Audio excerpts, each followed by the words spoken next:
वालेकुम दोस्तों, तुसीं देखदे पियो अपना देश पंजाब टीवी ते मैं तुहाडा मेज़बान मोहम्मद नदीम खरल। सब तो पहले अपने चैनल करो सबसक्राइब ते बैल आइकन दा बटन दबाओ कि मेरी हर आने वाली नवी वीडियो तुहाडे तक पहुंच सके। दोस्तों, रोज़ तुहाडे वास्ते जिहड़ी वीडियो लैके तुहाडा वीर नदीम खरल आंदा मज्झां गावां दी हमेशा होंदियां ने, लेकिन अज कुछ नवी चीज़ है।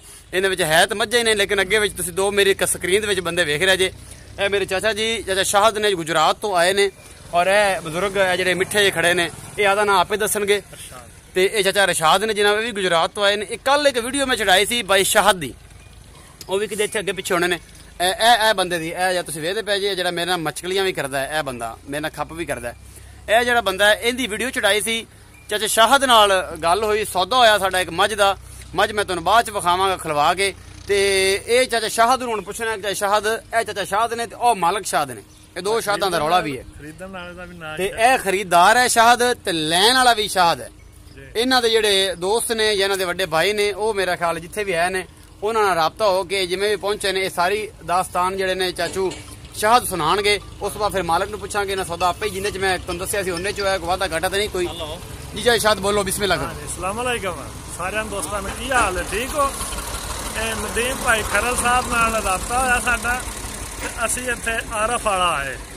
इत्थे शाहद भाई नाल साडा सौदा इन्हां ने कराया 2,90,000 दा।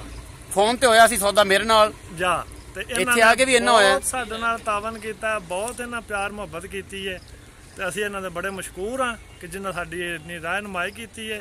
असीं गुजरात चों चल के इन्हां दे कोल आरफ वाला आए हां, ते इन्हां ने बहुत अच्छी और आला नस्ल दी भैंसां नूं खरीद के दित्ती है। बाबा सुना फिर तेनूं किवें लग्या? भाई शाहद होरां ने बहुत अच्छा साडे नाल तावन कीता। अस्सलाम वालेकुम।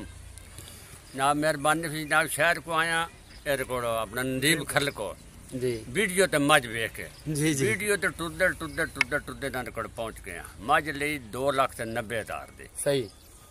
ते ये मतलब बड़ा अच्छा ना तामन किया। बहुत चंगे लोग ने, बहुत शरीफ आदमी ने, चंगे ने। जेड़ा मझ देने वाला ओदा भी ना शहर ही है, ते बहुत चंगे लोग ने, बड़ा अच्छा तामन किया। ए भाई शाहद खड़े ने, ते भाई शाहद जिन्हें सौदा तुहानूं दस्सिया सी फोन ते कि इन्ने च होया, वो पैसे तुहानूं पूरे मिले ने? बिल्कुल जी, पूरे। कोई विच कोई पंजाबी च टोका जेड़ा मैं आंदा हमेशा, कोई गल ही नहीं, सारा कुछ ही है ना सामने। ए मझ ए जेड़ी सिर ते हत्थ फराली जी, बड़ी माशाअल्लाह सील ते सौ। ए मेरा तुहानूं कैमरा सारा कुछ विखा रहा है। मेरा कैमरा मैन तुहानूं दस्सिया सी कोई मसला है थोड़ा जिहा, इस करके नहीं मिलदा। ए सारा कुछ मैं तुहानूं पूरा मझ दा वजूद विखांदा पिया, और इंशाअल्लाह तुहानूं पसंद भी आएगी। ए मझ इन्होंने खरीदी है जी, गुजरात वाले बेलिया ने, भाई चाहे शाहद होरां ने। इन्हां दी बड़ी मुहब्बत है जी, बड़ी चाहत है जी। इन्हां दा प्यार ही है जेड़ा इन्ना पंद करके मेरे ना चीज़ को आ जाते हैं। और इंशाअल्लाह तुहानूं मज़ा आएगा कम करके। अपना बहुत सारा ख्याल रखिया जी। मिलांगे नवी वीडियो नाल। अल्लाह निगहबान।